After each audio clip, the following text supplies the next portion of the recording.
I love the gates opening, driving in, coming around the corner, getting peeks of the house through the trees and driving to the carport. It's like a big, exhale and just go, I'm home.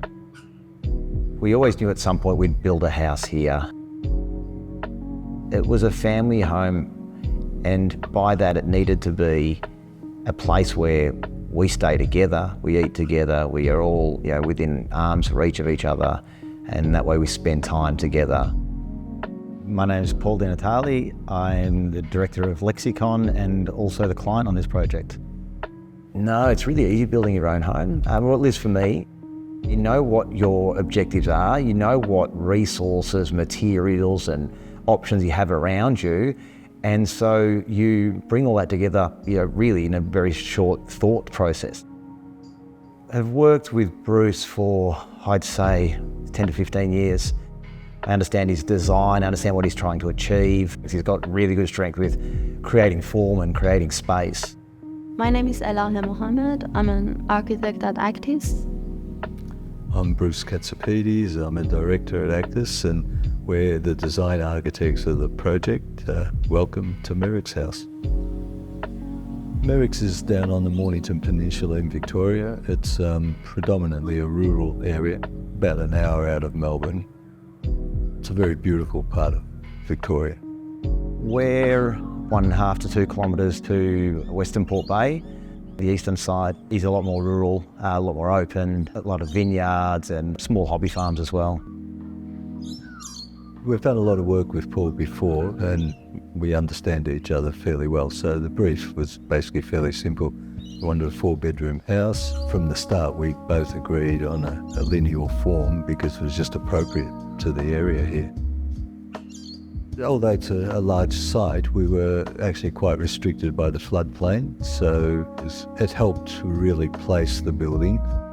Originally we were thinking of it as a half-submerged building. Because of various reasons we ended up building it just sat on the highest part of the land. You enter through the middle of the house. To the left we move into the parents' areas. You can go to the right downstairs to a service area. And as you come into the living room, which contains the kitchen dining area, there's a courtyard which separates the children's quarters, and that's a sitting area, pool area. Everything's on the one level, and there's a continuous flow of space, I think, from one area to another. The masonry really forms the base box. We achieved that by keeping all the walls, the masonry walls, at the one height.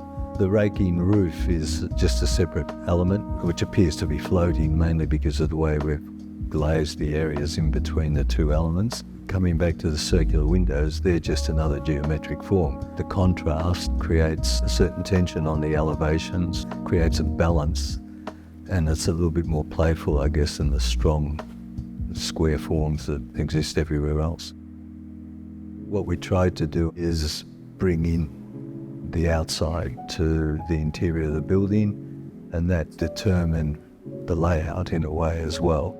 It allowed us to actually keep the floor area fairly small, in the sense that there are no corridors. The rooms are quite separate, even though they flow into each other. And walking from one room to the other, you've always got the landscape there. The continuous glass wall just helps achieve that. The compromise is that we normally like to get northern lighting for passive solar planning reasons. So we had to achieve that through skylights, and we used the courtyard to do that as well. So we brought in the pool and just creates some terrific shadows.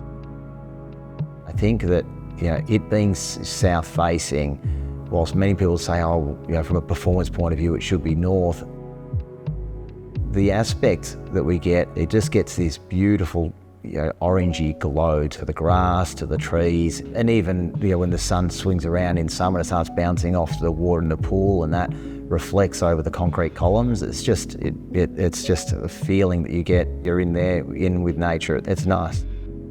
We've got one side of the building which is fairly strong in materiality, and the other side which is just translucent, just opens up to the landscape. what we tried to do is detail things simply. Everything's been well thought out, but we haven't really gone into expensive detailing. The last place that we built was a lot of plasterboard, a lot of white, and maybe I was a little bit scarred from that. It was important to be just using natural, honest materials and just use them throughout, even from the choice of tiles. There's one tile that we've used in the wet areas and no more. Just to have fewer materials and less of these kind of distractions everywhere, and just to keep it feeling natural, warm, homely. The landscape and what we're in is part of the home. We're here as custodians of it, so we're trying to do our bit and leave it a little bit better than how it was when we got here. Around the house are predominantly natives. Fits really well with all of the block work and the timber. We spent a lot of time in removing a lot of the noxious weeds and revegetating with indigenous stock. The only thing that we kept from the old house was a pizza oven that I built when we first arrived. So in the summer, we were out there, the pizza oven's going, you look through to the pool to the house and you can see right through it the way that Bruce has divided the two buildings with a sort of pool and courtyard through the centre. There's kids out playing in the pool that you see in the distance, and it's just a really nice way of that all sort of connecting. We're very happy with the outcome. It's sort of exactly what we pictured. It was a successful working relationship, and I think it sort of shows in the outcome.